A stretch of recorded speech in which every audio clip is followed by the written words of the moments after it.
Thank you for your guidance always. तो सबसे पहले शुरुआत करते हैं। मैं बुलाना चाहूँगी मंच पर Shri PS Ravi ji.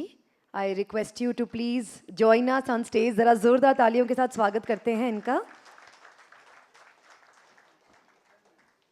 Sir, under your stewardship during your tenure as ED of BPCL, great ethanol industry has seen great transformations, due to which it has reached the level it is where it is today. So I would like to welcome you. Let's please give a huge round of applause. Shri PS Ravi ji, बहुत बहुत स्वागत है आपका sir.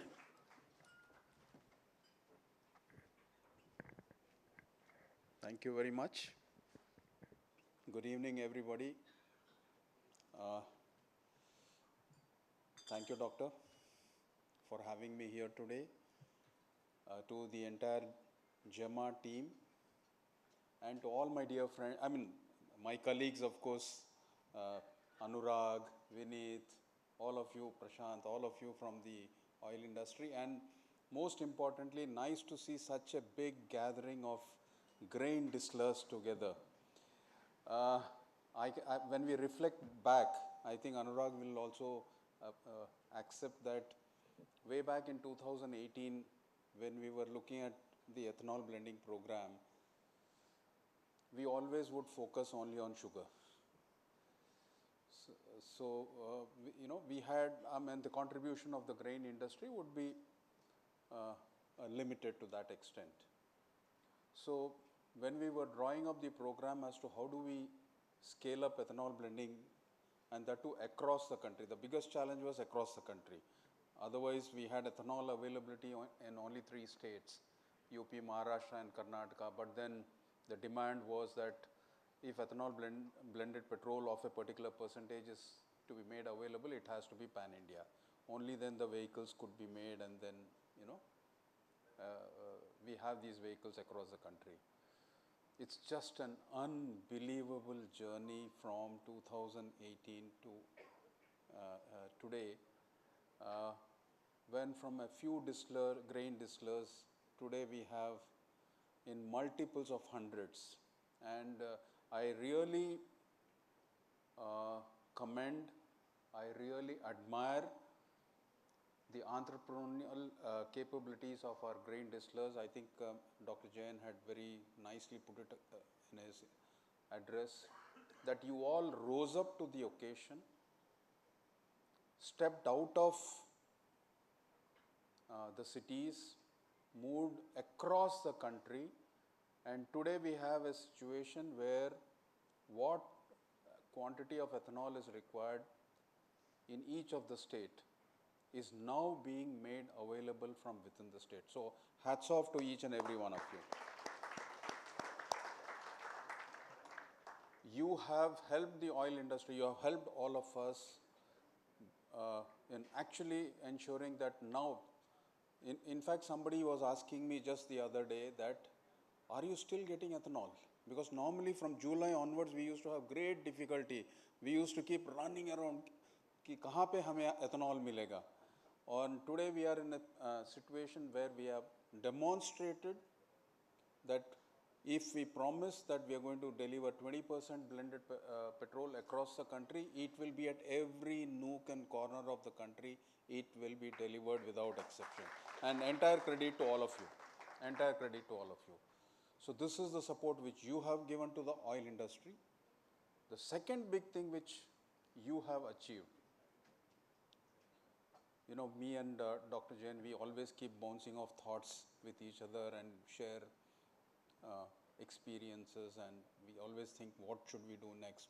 So during one such discussion, what really emerged and hit us is, you all made us believe that grain will be available in the country for ethanol. We never thought this. At that particular point of time, we never thought it could be made available. So you have actually brought to the fore, like he was also mentioning, you have brought to the fore that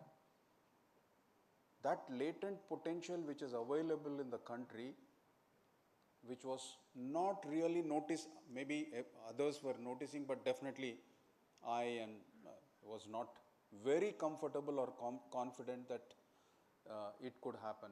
So that myth that India is not capable of having fuel grain, you have actually demolished it. So thank you very much for that. Thank you very much for that. The third part which I would like to also again compliment you all is,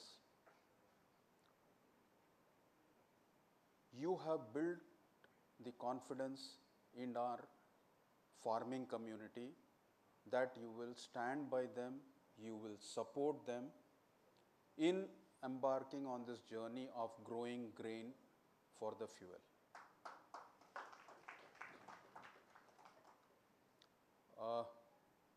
I hear brilliant stories from each and every one of you that you have created a good ecosystem from the research and development agencies for good quality seed development, then with the seed companies to ensure that this high quality seeds of the grain is available to the farming community, and also holding hands with the farming community in practicing good scientific agronomic practices. In this process, very clearly the grain yield has gone up substantially this year.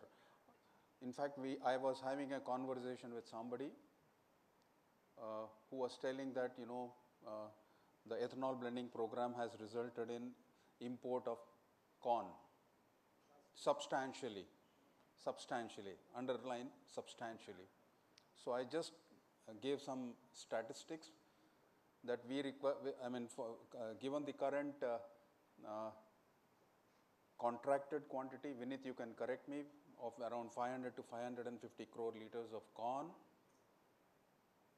which probably requires about 120 lakh metric ton. Okay, 12 million metric ton, 120 lakh metric ton. If at all some imports have happened, it has been not more than 8 to 9 LMT, which is far less than 7 or 8%.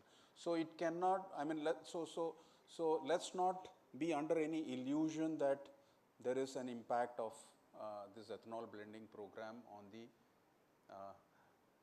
usage of corn. So this is the third one which you have done. You have actually held hands of the farming community and given them that confidence that आप लोगों ने एक चलाया था ना मक्का उगाओ campaign.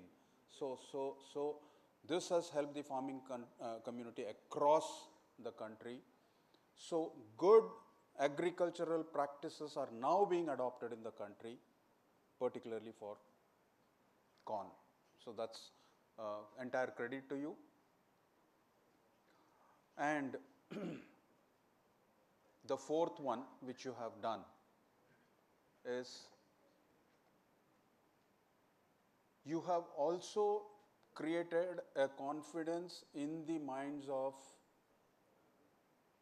the poultry feed manufacturers, the animal feed manufacturers, the aquaculture feed manufacturers, that the byproduct or the which you make, which is the DDGS, is of that quality which can be very easily used in the feedstock, animal or poultry or aqua feedstock, and you will deliver that kind of quality. This has also resulted in replacing the maize, Amit ji, am I right? Which is a big component in the feed by this. So it has, your coming to the forefront has helped India in many different ways. At least these four I thought I should highlight and thank each and every one of you. And the last bit which I want to leave the thought here is that, the roadmap will be made for the next 5 years and could be even more.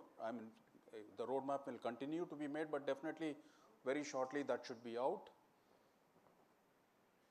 The time has, the way you have done so many innovative things, I'm sure a lot of work is happening on how to improve process efficiencies, how to improve the supply chain management of the